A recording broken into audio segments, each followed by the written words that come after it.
Hello everyone, good morning. কেমন আছো সবাই? আশা করি সবাই খুব ভালো আছো আর সুস্থ আছো। আমিও খুব ভালো নেই, যদিও আমার প্রচণ্ড ঠান্ডা লেগেছে, তো সেই জন্য আমার ভয়েস ওভারটা দিতে একটু প্রবলেম হচ্ছে। তো প্লিজ তোমরা একটু ক্ষমা করে দিও যদি কোনো ভুল ত্রুটি হয়। তো আজকের ভিডিওটা আমি এখন থেকে স্টার্ট করছি। একটু ভোর ভোর উঠতে হয়, ছেলে স্কুল থাকে বলে, সেই জন্য ঘুম থেকে উঠেই আমি ছেলের খাবারটাই আগে বানিয়ে নিই। সেই জন্য ওর গরম জলটা চাপিয়ে দিয়েছিলাম, গরম জলটা চাপাবার পর ওর খাবারটাও আমি বানিয়ে নিয়েছি। আর এই দেখো বাড়িটা এসে দেখাচ্ছি তোমাদের কতটা অন্ধকার এখনো। এই ভোরে ভোরে ওঠার কারণেই না আমার ঠান্ডা লেগে গেছে।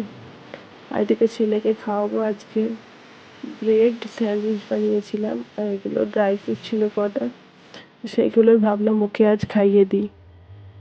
চলো ঝটপট করে খাইয়ে দিয়ে আমি ওর টিফিনটা ওইদিকে রেডি করে দিয়েছি। টিফিনে দিয়েছিলাম আজকে ফ্রুটস, তো এটা আমি ব্যাগের মধ্যে ঢুকিয়ে দিচ্ছি। আমার ছেলেকে ঘুম থেকে ওঠানোর পর ব্রাশ করানো ওগুলো আমি আর তোমাদের সাথে শেয়ার করতে পারিনি, কারণ ওঠানো মানে ওকে ওঠাতে প্রচণ্ড পরিমাণে প্রবলেম হয়। ও উঠতেই চায় না সকালে ঘুম থেকে, কারণ এতটা সকাল সকাল উঠতে হয় বলে ওরও একটু কষ্ট হয়।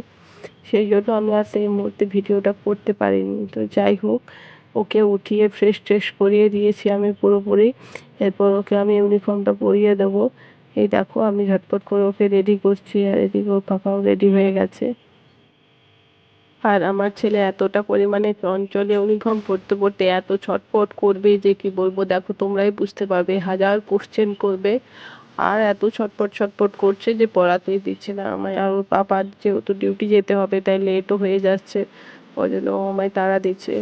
সেই জন্য আমাকে একটু হেল্পও করে দিল, জিনিসগুলো কাছে করে এনে দিল।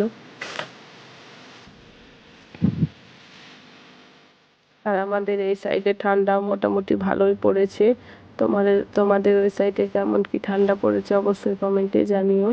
তো এদিকে যেহেতু ভালোই ঠান্ডা পড়েছে, আর সকালে ওরা স্কুটি করে ওর পাপা দিয়ে আসে, সেই জন্য ওকে ভালো মানে অনেকগুলো সোয়েটার টুপি আমি অনেক বেশি বেশি করে পরিয়ে দিই।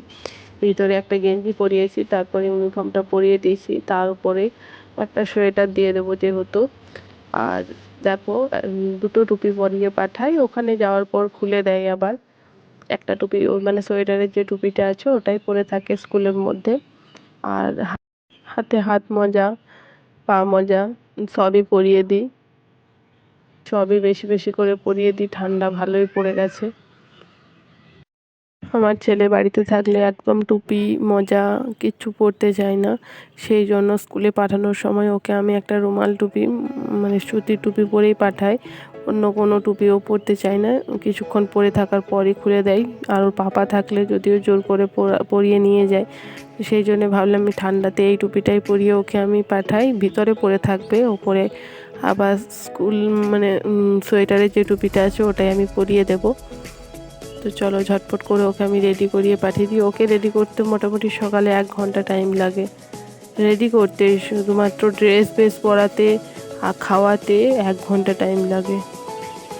সেই জন্য ওকে একটু আগে উঠাতেও হয়, আর তা না হলে হয়তো যদি একটু লেটেও উঠাতাম তাহলেও হতো, কিন্তু ও যেহেতু লেট করে তাই আমাকে একটু সকাল করে ওকে ঘুম থেকে উঠাতে হয়। আর যেহেতু শীতকাল, সেই জন্য একটু লিপ বাম আর একটু ক্রিম যদি না মাখিয়ে পাঠাও তাও হবে না, তাই আমি একটু ক্রিম আর একটু লিপ গার্ড দুটোই মাখিয়ে দিয়েছি।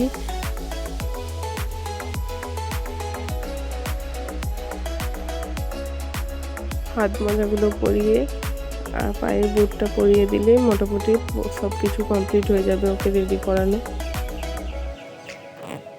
হাত মোজাগুলো পরতে পরতে আঙুলগুলো ঠিকঠাকভাবে ঢুকাচ্ছে না, এতটা চঞ্চল, তাই ওকে আমি প্রচণ্ড পরিমাণে বকার পর তারপর ঠিকঠাকভাবে হাতগুলোকে রাখলো, না হলে মানে 2-3টে আঙুল এক কাছে ঢুকিয়ে দিচ্ছে।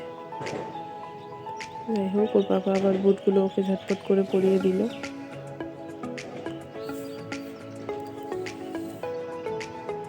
স্কুল ব্যাগটা পিঠের মধ্যে দিয়ে দিল।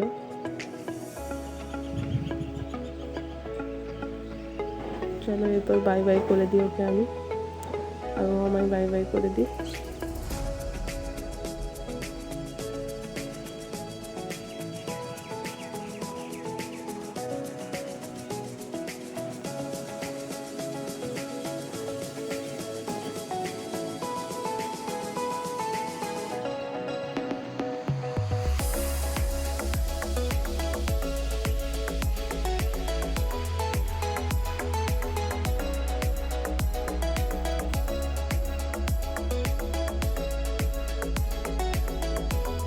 এই দেখো আমার ছেলে নিচে চলে গেছে আর আমি ওকে উপর থেকে টাটা করছি। ওর পাপা যখন গাড়িটা বার করছিল ও কি হারে বদমাইশি করছিল। আর ও এখন পেছনে বসে যেতে পারে, তাই সেই জন্য পাপা ঠান্ডা পড়েছে বলে ওর পাপা বলছে পেছনে বসিয়ে নিয়ে যাবো। এই দেখো আমাকে বাই বাই করে দিল।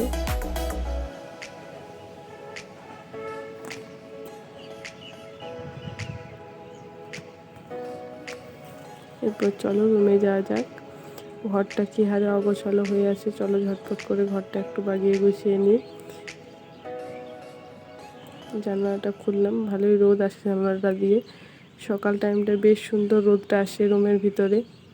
এই দেখো ঘরটা কি অগোছালো হয়ে আছে, চলো ঝটপট করে আমি ব্ল্যাঙ্কেটগুলো একটু গুছিয়ে নিই। আর তার মাঝে ক্যামেরাটা একটু ঠিক করে নিলাম। আমার মোটামুটি 1 মাস ধরে এরকম ঠান্ডা লেগেছে জানো। এত মেডিসিন খাচ্ছি, এত সিরাপ খাচ্ছি, তাও কোনো কারণেই কমছে না। প্রচণ্ড পরিমাণে কাশিও হচ্ছে। তো খুবই কষ্ট লাগছে, কী করব। তবু আমি ভয়েস ওভারটা এইভাবেই দিয়েছি। তোমরা হয়তো ভাববে যে আমরা ঠান্ডা যেহেতু সেরকম পড়েনি তাহলে কেন দুটো ব্ল্যাঙ্কেট, এত মোটা মোটা ব্ল্যাঙ্কেটগুলো ঢাকা নিই। আমার ছেলে না মোটার ব্ল্যাঙ্কেট ঢাকা নিতে পারে না, ও প্রচণ্ড পরিমাণে ঘেমে যায়, সেই জন্য ওকে পাতলা ব্ল্যাঙ্কেটটা দেওয়া হয় ঢাকা দেওয়ার জন্য আর নেওয়ার জন্য। আর আমরা এই মোটা নিয়ে থাকি, কারণ আমাদের ঠান্ডা লাগে কিন্তু ও সেরকমভাবে ঠান্ডা লাগে না, ও দেখেছি ঘেমেই যায়। তো এদিকে এগুলো সেরকম নেই, তবু আমি ব্ল্যাঙ্কেটগুলো ঢাকা দিয়ে রাখি, কারণ বাইরে থেকে অল্প হলে তো ধুলো আসে না, সেই জন্য আমি ব্ল্যাঙ্কেটগুলো সবসময় ঢাকাও দিয়ে রাখি। প্রতি বছর তো আর কাচানো হয় না, 1 বছর পর পর কাচানো হয়।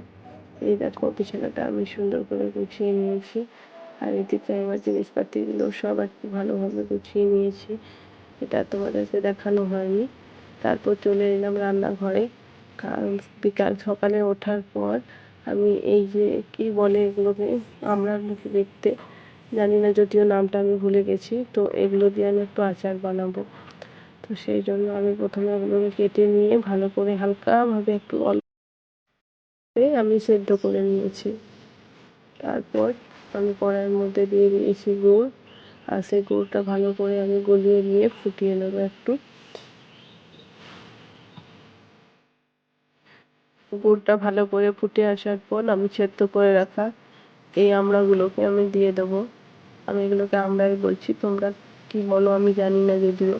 আর এটার নাম অ্যাকচুয়ালি আমড়া নয়, আমি নিজেও জানি, কিন্তু আমি এটার নাম যেহেতু ভুলে গেছি তাই এটাকে আমি আমড়াই বললাম। লম্বা লম্বা বীজ, এগুলোকে কী বলে আমি ভুলে গেছি। তো এগুলোকে আমি ভালো করে গুঁড়ের মধ্যে নাড়াচাড়া করে দিয়ে নেবো। এই দেখো অনেকক্ষণ ধরে মোটামুটি যেন আঠা আঠা হয়ে আসে। এই দেখো অনেকটাই কমে গেছে দুধটা। তারপর আমি দিয়ে দেবো এর উপরে মশলা করা ছিল আমার, সেই মশলাটা আমি ছড়িয়ে দেবো এর মধ্যে। তারপর নুনটা পরিমাণ মতো তোমরা দিয়ে দিও। এভাবে একবার বানিয়ে ঘরে ট্রাই করো, আশা করছি তোমাদের খুব সুন্দর খেতে লাগবে। আর হয়েছিল খুব টেস্টি। আমি তো ভাগে পাইনি, আমার ছেলে সমস্তটা খেয়ে ফেলেছে। মোটামুটি আমি এটা 1 সপ্তাহ আগে বানিয়েছিলাম, আর 1 সপ্তাহ পরে আমি এই ভিডিওটা তোমাদেরকে দিচ্ছি, যেহেতু ভয়েস ওভারটা দিচ্ছি। তাই এখন আর আচারটা একটুও নেই, পুরোটাই খাওয়া হয়ে গেছে আমার ছেলের। আর তারপর ওগুলো বানিয়ে রান্না টান্না করে চান টান করে আমি এসে দুপুরবেলার সময় একটু বসে বসে লেবু খাচ্ছি। তো ভিডিওটা আমি এখানে শেষ করছি। ভালো লাগলে প্লিজ একটা লাইক কমেন্ট শেয়ার করে দিও। দেখা হবে নতুন কোনো একটা ভিডিওর সঙ্গে। সবাই ভালো থাকবে, সুস্থ থাকবে।